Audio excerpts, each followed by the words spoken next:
Sunrise or regular, America's finest cigarette presents Racket Squad.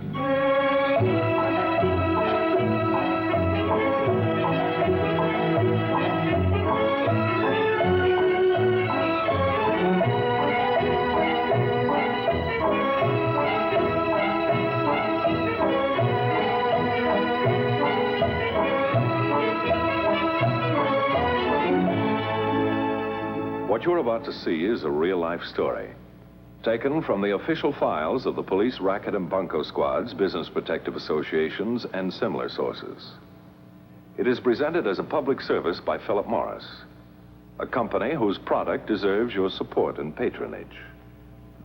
I smoke Philip Morris myself. I have for a long time, because I know the Philip Morris manufacturing process, and I'm convinced that this cigarette is as fine as human care and scientific skill can make it. It's truly a fine, superior cigarette. I recommend it for your pleasure. As a rule, a person who has been swindled comes to this department with a complaint. And from that point on, we start our investigation. I remember one case, however, where I stumbled into a situation simply because I happened to be a philatelist. Philatelist, stamp collector. Whenever I'm in the neighborhood, I stop in at Coswick's stamp shop and say hello to Mr. Coswick, sometimes picking up a few stamps to add to my collection. Ah, here they are. United Nations Postal Administrative issue. Yes. Now, that's one series I know you'll want. Right you are. Let's see, 11 stamps in the regular issue. And 4 airmails. 6, 10, 15, and 25 cents. How much is that altogether? $2.08, 8.5. Total face value. You'll want the complete sheets of 50, eh? I'm a collector, not an investor, Larry. Would you mind looking through these for a while? They just arrived from Madrid. Yeah, sure, thanks. I'll see you in a minute. Good afternoon. How do you do? Can I help you? Yes. Do you appraise stamp collections? Oh, yes, indeed. Then would you mind? Let me. Of course, I can hardly give you an appraisal unless you left it with me for a few days. I'd rather not. If you could just give me an approximate idea. Well, let's see. Let's see.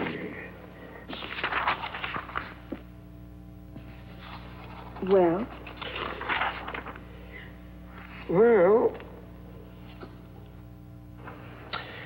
Well, it's hardly what I'd call a valuable collection. I should say it's worth about 75. 75? Oh, I know. The satisfaction of accumulating a stamp collection sometimes gives the owner an exaggerated idea of its value. But really, that's about all it's worth. Oh. Well, frankly, I brought the album here because I was beginning to wonder if it was even worth 50,000. 1,000? Why, yes. Isn't that what you meant? 75,000? Well, I'm sorry you misunderstood me. I meant to say $75. $75. I wonder if I might just sit down. Why, certainly. Captain Braddock. Captain Braddock. This lady, she thought her stamp collection was worth a fortune. And what is it worth? 75, tops $100. Oh, it's quite all right. This is Captain Braddock, head of the police racket squad. Mrs. I'm a widow, Mrs. May Norton. It seems you have the kind of problem I might be able to help you with, Mrs. Norton. Perhaps if you were to tell me a little bit about it, how it all started. You know, it almost seems funny. I've heard of things like this, but I never thought it could happen to me. How did it happen? I really don't know. It was about a year after my husband died that I started traveling in a new circle of friends. I was giving a small cocktail party.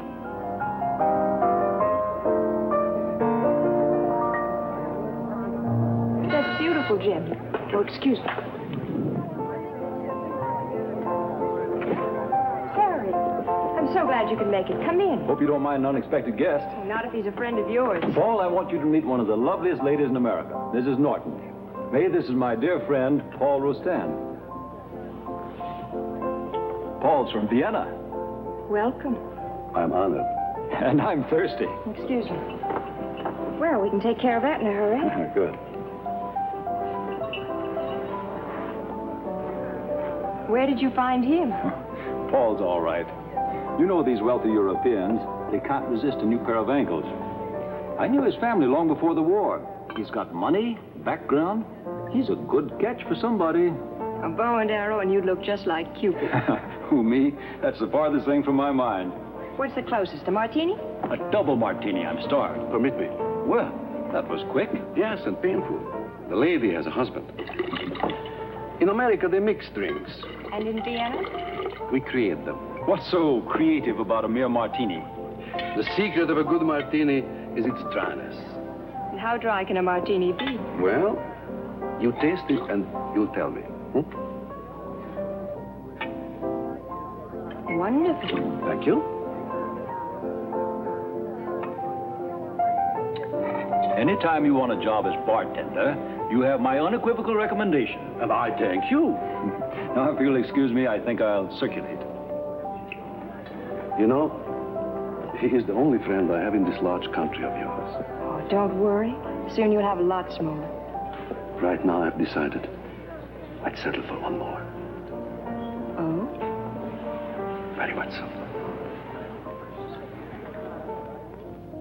Dinner that evening was just the beginning. Paul Rostand literally whirled May Norton off her feet. He had tickets for all the best shows. They spent many an afternoon at the races.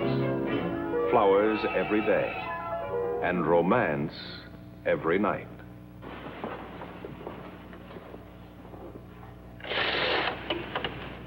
Voila. Oh, I've never seen anything quite so beautiful.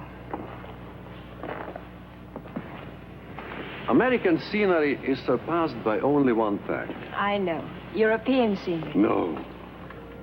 The beauty of American women. Certain ones, that is. Do you know why I rented this house? It reminds me of my villa on the Riviera.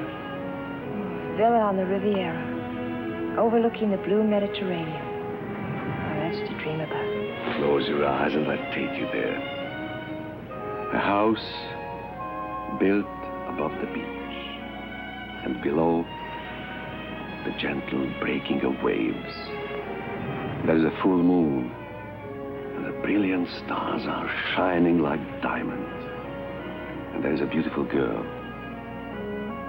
And next to her is a man who loves this girl very much.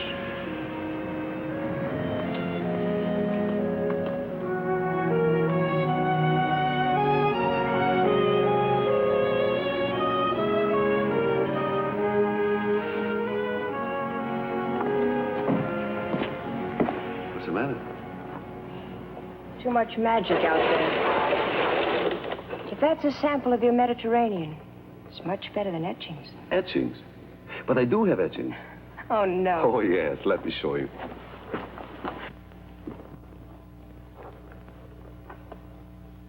Here are my etchings. Why, they're only stamps. Yes. And on them, some of the finest etching the world has ever seen. You're a collector? Yes, that's my hobby. Do you know anything about stamps? Oh, yes, a little. An airmail costs 6 cents, and a penny postcard costs 2 cents. Is that all? You might find it fascinating. One learns a lot about people and countries with old stamps. Well, it does sound interesting. I'll tell you what.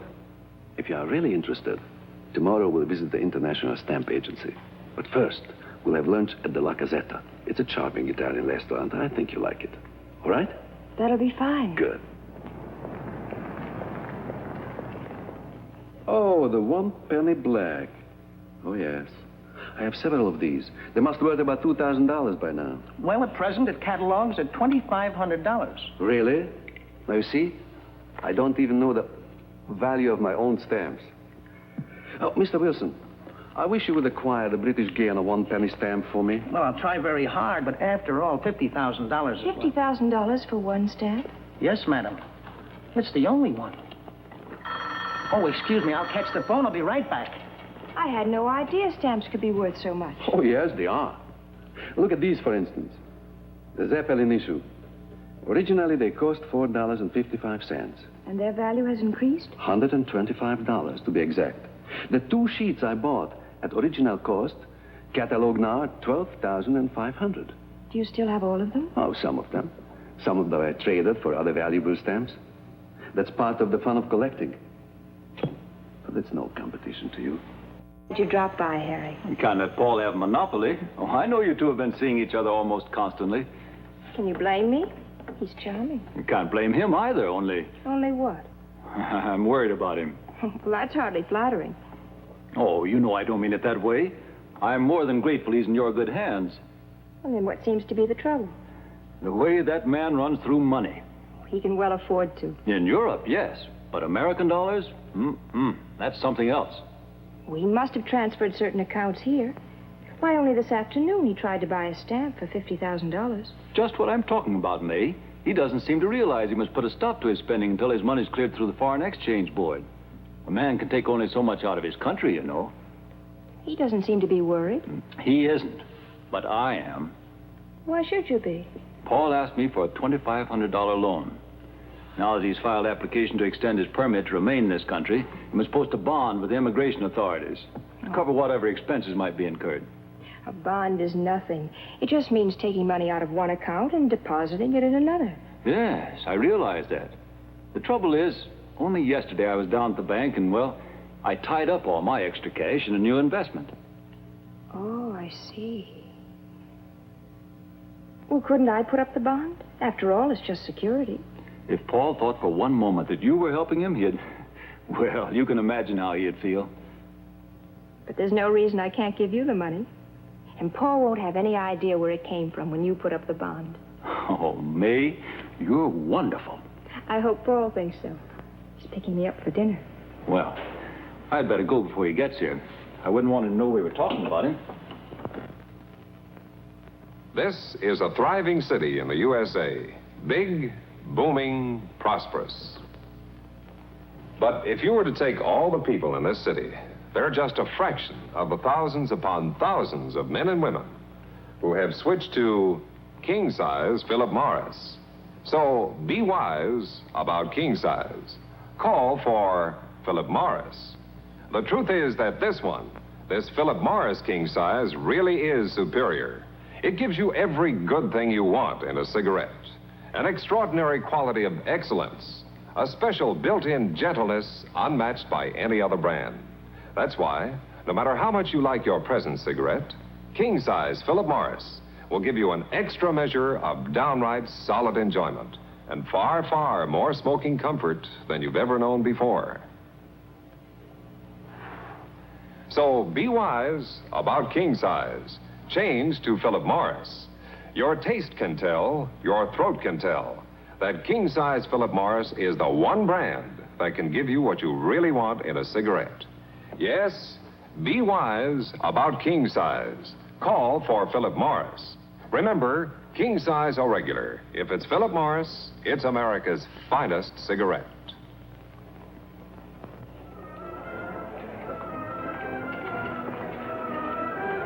Thank you, Renee. Paul, where do you find these places? The food here is simply delicious. Good. Yes. But delicious. No. Wait until you dine in restaurants like the Dry Husaren in Vienna, Brunier in Paris, or the famous Capriccio in Rome. Now, I've often dreamed of visiting those places. A visit is like a passing fancy. To really enjoy it, one must live there. Oh, I thought you wanted to live here, in this country. Oh, yes, I want my home to be here. But travel is good for the soul. And I thought if we spent half of our time abroad and then we... Hello, Rostad. Good evening.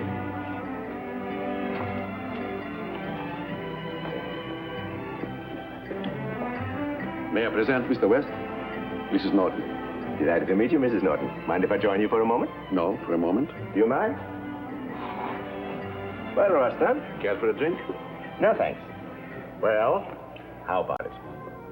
If you are referring to my stamp collection, could we do business later, alone? No, look here, Rostand.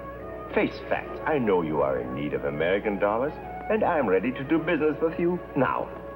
It's all right, Paul. Mr. West, I've told you before. In a matter of weeks, I will have a considerable fortune in this country, and there will be no need of assistance from you or anyone else. Well, I wouldn't be too sure of that. The transfer of currency from one country to another is a tedious procedure. It might take 3 or 4 months before your money comes through. I hardly think so. Well, I'm prepared to advance some money to you. $5,000. Just a loan from me to you. Oh, how generous of you. And no security, eh? Well, naturally, I expect security. Let's say 25% interest in your stamp collection if the money isn't repaid within 60 days. Ridiculous. You know quite well that my collection worth at least $50,000. But you can't live on stamps, Rostand. What do you say? Your concern about me is really touching. Don't you worry about me. All right. You worry. Sooner or later, you'll have to sell that collection. Then I'll buy it on my terms. Goodbye, Mrs. Norton. Paul, do you really need the money? For the first time in my life, I do need money. Well, perhaps you'd let me advance you some. Oh, until yours came through. Oh, don't be silly. You've got to be practical. You can't live on credit. I'm beginning to find that out. Then why argue with me? On one condition. And that is? Strictly on business basis. Oh, but I don't... No buts about it, May. Either you accept a written lien against my stamp collection, or no loan. All right. We'll do it your way.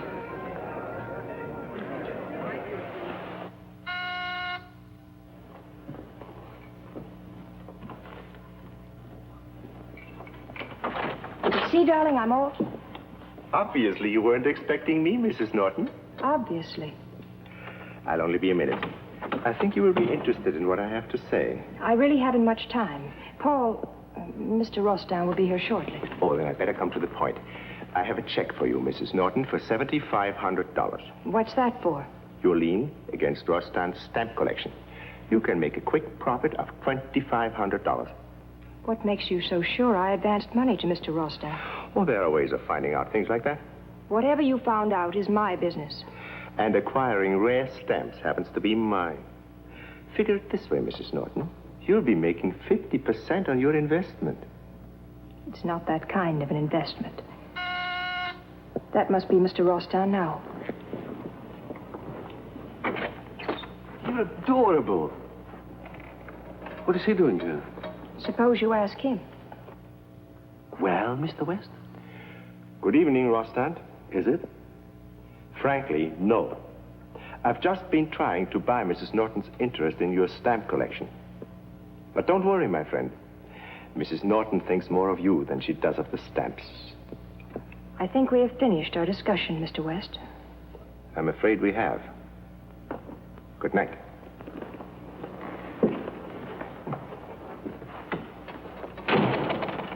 I'll make it up to you, my dear. Be patient. Only for a few days, or at the most, a few weeks. Huh? Shall we go now? Hello, May. Hello, Harry. Glad you could make it. I came as soon as I received your message. Is something wrong? Not really. Is it Paul? Oh, there's nothing the matter with Paul. But there is something I thought you should know. Paul's going to sell his stamp collection. Well, that's his privilege. Oh, look, Harry. You don't think I'm worried about the money I loaned him? No, but he is. That's why he's letting it go for $10,000. $10,000? Why, it's worth 5 times that much. The stamps aren't important to Paul, but you are. He doesn't think I need the money. No, but he does think he ought to repay you before he proposes. Before he proposes? That's right, May. Paul's in love with you. Well, I can't say it's exactly one-sided. That's why you've got to understand how he feels and how it would appear on the surface if he proposed marriage to a lady he owes money to. So he's letting the entire collection go to Norman West. That man. But it's the only way. After he gives you the $5,000 he borrowed and returns the $2,500 he thinks I posted for his bond, there'll be no more financial obligations. Harry, couldn't I buy the collection? Oh, I suppose you could. If anything happened, you'd have your money back and perhaps a little profit. Oh, don't be absurd. I wouldn't sell Paul's stamps. I'll give them back to him as a wedding present. All I can say is, Paul's more fortunate than any man deserves to be. Oh, he's sweet, but he's too sensitive for his own good. I wouldn't want him to know that I have the album until after we were married. Well, suppose I tell him a friend of mine, a collector, is buying the stamps. That all right with you? Oh, that's fine, Harry. Anything you say. All right, then. How about some lunch? Good. Waiter?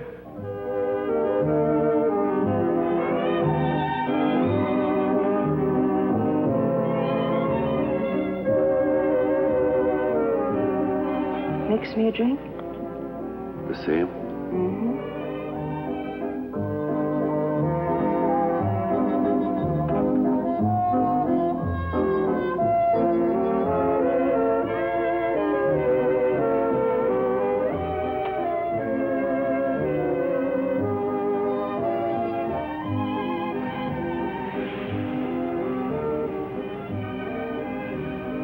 Voila.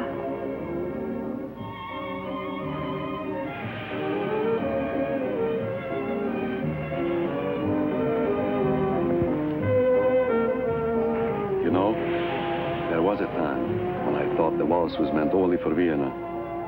But now I know better. It's not where you are.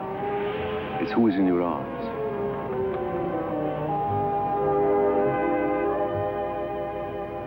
$7, $8, $9, $10,000. It had to be cash, Harry. I wouldn't want him to find out. It happened before. You're very thoughtful, May. Rather very much in love and about to be married. I wish you all the happiness in the world. Believe me, my dear, you have no idea what you're doing for Paul. Tell me, Mrs. Norton, did you ever meet Paul or Harry again? No, I never saw them. But I did hear from Harry. And when was that? That same night. It was right around dinner time. May? May, I have wonderful news for you. Paul just received word from New York that 100 million lira has been cleared through the Foreign Exchange Board. 100 million? That's about 150,000 American dollars. And all he has to do is fly back to New York and pick it up. Oh, Harry, that's wonderful news. I'm so happy for him. But you're not supposed to know anything about it. He wants to surprise you. All right. That'll be our secret. Just 3 more days, May, and you and Paul can be together the way you should be. In the meantime, don't let Wes get near that stamp album. Oh, don't worry. That's going to be a wedding present for someone. Remember? Oh, yes, that's right. Well, don't worry about a thing, May. All right? Goodbye. All set? Yes, the group is all set. They played their parts well. Harry Johnson, the contact man, Wilson of the International Stamp Agency, and of course, Paul Rostand. They're to meet the last member of the group, the insistent stamp buyer, Norman West, at the airport in 20 minutes. And from there, they plan to fly far into Mexico. Come in, Mrs. Norton. Thank you. I ask you down here because I think we have some good news for you. Won't you be seated? Can you identify this man? This is Harry Johnson. And this? Mr. West. And there's no doubt that this is Paul Rostand. Yes, that's Paul. It's hard to believe. Confidence men operate in a very strange manner, Mrs. Norton. Sometimes so does the law. The law? Yes. Paul Rostand tried to cross the Mexican border and was stopped by immigration authorities and held for illegally entering this country by way of Canada. His Confederates were with him, protecting their interest, as it were. Your $17,500. Well, the money doesn't really matter. The joker is, I really loved the guy. If someone is playing a tune on your heartstrings for a substantial sum of money, beware. Remember, it could happen to you. Ho,